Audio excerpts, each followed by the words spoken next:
मेरे पति और मेरी भावनाएं एक दूसरे से इतनी जुड़ी हुई हैं कि मैं खुश होती हूँ तो वो खुश हो जाते हैं, अगर मैं परेशान हुई तो उनकी मनस्थिति भी अत्यंत बेचैन हो जाती है। हाँ, पहली बात तो आप दोनों को धन्यवाद देते हैं। आपकी बात सुनकर मेरा हृदय शीतल हुआ कि कम से कम इतना तो है ना कि हमने संसार को स्वीकार किया, तो हमारा संसार सजा हुआ तो है ना, उजड़ा हुआ तो नहीं है ना। वो उजड़ा हुआ संसार है, पति किसी और की तरफ देख रहा है, पत्नी किसी और की तरफ देख रही, पति को अपने जीवन से संशय, पत्नी को अपने जीवन में संशय है। अगर ऐसा गृहस्थी है तो वो बड़ा निंदनीय गृहस्थी। धन्यवाद पहली बात तो आपके इस पति प्रेम को, और धन्यवाद उस पति को जो आपको प्रेम कर रहे हैं। ऐसा ही होना चाहिए, हम यही चाहेंगे।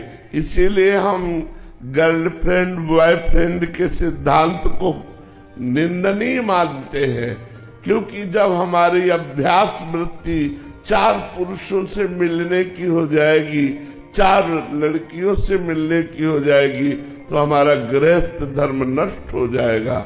हम पति पत्नी प्रेम से नहीं रह पाएंगे, हमारी वृत्ति खराब हो जाएगी। व्यभिचार प्रवृत्ति को बढ़ावा दे रहे हो, और ये प्रवृत्ति आपको एक में टिकने देगी क्या? नहीं टिकने दी तो आपका गृहस्थ धर्म नष्ट हो जाएगा, आपकी गृहस्थी बिखर जाएगी। कितना सुंदर गृहस्थ धर्म, जो कितनी सुंदर बात कही। अगर मैं मुस्कुरा देती तो मेरा पति मुस्कुरा देता है, वो आनंदित हो जाता है। ये बात होनी चाहिए।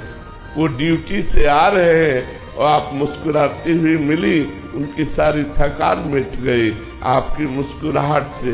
अब वो ड्यूटी से आ रहे हो, आप प्रपंच कर रहे हो, आप सांसारिक गलत आचरण, वो हृदय जल रहा है। वो क्या गृहस्थ जिसका परिवार उसके अंडर में नहीं, उसके प्रेम में नहीं।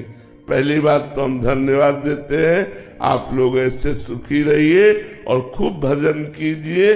पत्नी पति को प्रेम करे, पति पत्नी को प्रेम करे, भगवान की आराधना करे। यही तो हमारा गृहस्थ धर्म है।